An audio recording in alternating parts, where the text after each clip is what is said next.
सत्य असत्य शुभ अशुभ इनमें छिड़ चुका था भारी घमासान। फल चाहे हो सत्य की जय, पर संघर्ष नहीं था आसान। नमस्कार, मैं हूं आपका नीतीश भारद्वाज और प्रस्तुत हूं आपके बीच लेकर रामायण की आगे की कहानी। तो जैसा कि मैंने आपको पिछले भाग में बताया था कि रावण युद्ध के आरंभ होने के समय अपने रथ से अशोक वाटिका पहुंच गया और अशोक वाटिका पहुंचते ही उसने सीता को एक सूचना दे दी। क्या थी वो सूचना, खुद ही सुन लीजिए।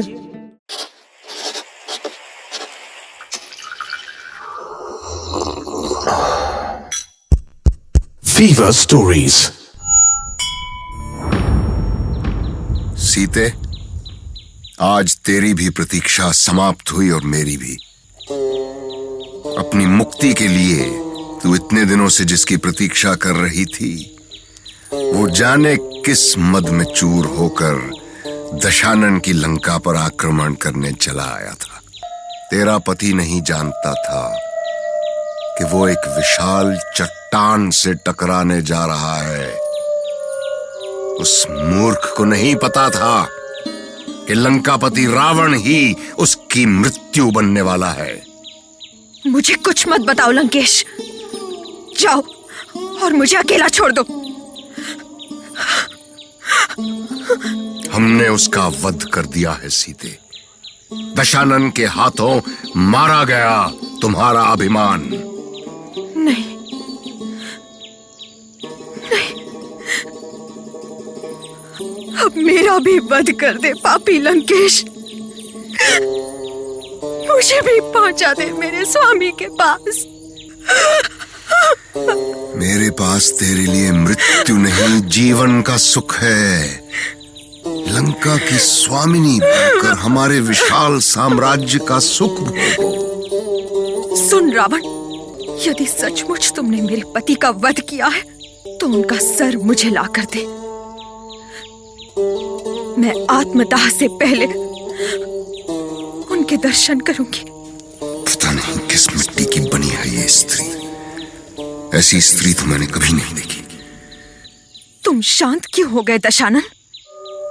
यदि मेरी माया काम कर सकती तो मैं उसका सर अब तक इसे दिखा चुका होता। इसके सामने तो मेरी माया भी काम नहीं आती। माया वहीं चलती है जहां दुर्बलता होती है, और सीता दुर्बल नहीं है। श्री राम और रावण में घमासान युद्ध शुरू हो गया। देखते ही देखते वानर और राक्षस एक दूसरे पर भयानक प्रहार करने लगे। युद्ध के प्रथम चरण में कोई निर्णय नहीं हो सका। फिर युद्ध का दूसरा चरण आरंभ हुआ। पवन पुत्र हनुमान का पश्चिम द्वार पर इंद्रजीत मेघनाद से सामना हुआ। हनुमान बार बार मेघनाद को चुनौती देने लगे। वो जल्दी से जल्दी इंद्रजीत को परास्त कर देना चाहते थे। अचानक एक भयानक चट्टान उनके हाथ लगी और उसे उन्होंने पूरी शक्ति से मेघनाद की ओर फेंका। मेघनाद का रथ 2 हिस्सों में टूट चुका था और मेघनाद घायल होकर दूर जाकर गिरा। घायल अवस्था में इंद्रजीत को लेकर उसके सैनिक लंका के राजमहल की ओर भागे, जहां रावण अपने विजयी होने के संदेश की प्रतीक्षा कर रहा था।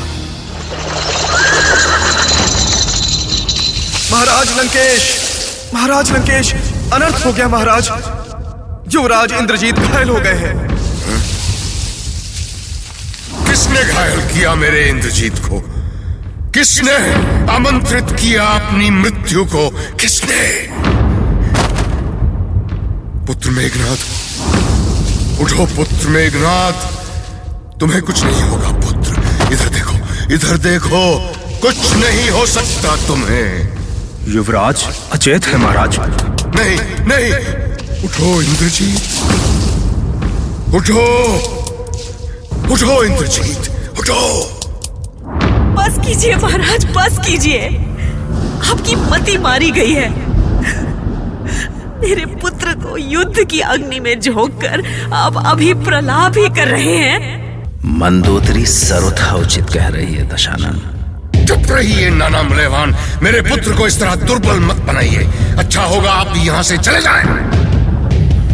मंदोदरी, तुम भी कान खोलकर सुन लो। ऐसे तुच्छ वानर इंद्रजीत का कुछ नहीं बिगाड़ सकते।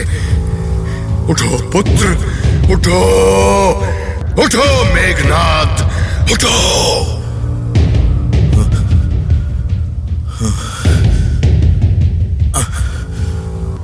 विनाश, अब विनाश होगा पिताश्री, विनाश होगा, राम सहित पूरी वानर सेना का विनाश। युद्ध के दूसरे दिन वही हुआ जिसका डर था। पिछले दिन के पराजय से क्रोधित इंद्रजीत कुचले नाग की तरह फुदकारता हुआ युद्ध भूमि में दाखिल हुआ। वो इस बार पूरी तैयारी के साथ आया था। रणभूमि में दाखिल होते ही वो अपनी मायावी शक्ति से अदृश्य होकर श्री राम और लक्ष्मण पर बाणों की वर्षा करने लगा। अब ऐसे में उसका सामना हुआ शेषनाग के अवतार लक्ष्मण से। अब क्या होगा रणभूमि पर, मुझे तो बताने की बड़ी उत्सुकता है, पर क्या करूं, समय की समाप्ति जो हो गई है। लेकिन कोई बात नहीं, मैं फिर आऊंगा अगला एपिसोड लेकर।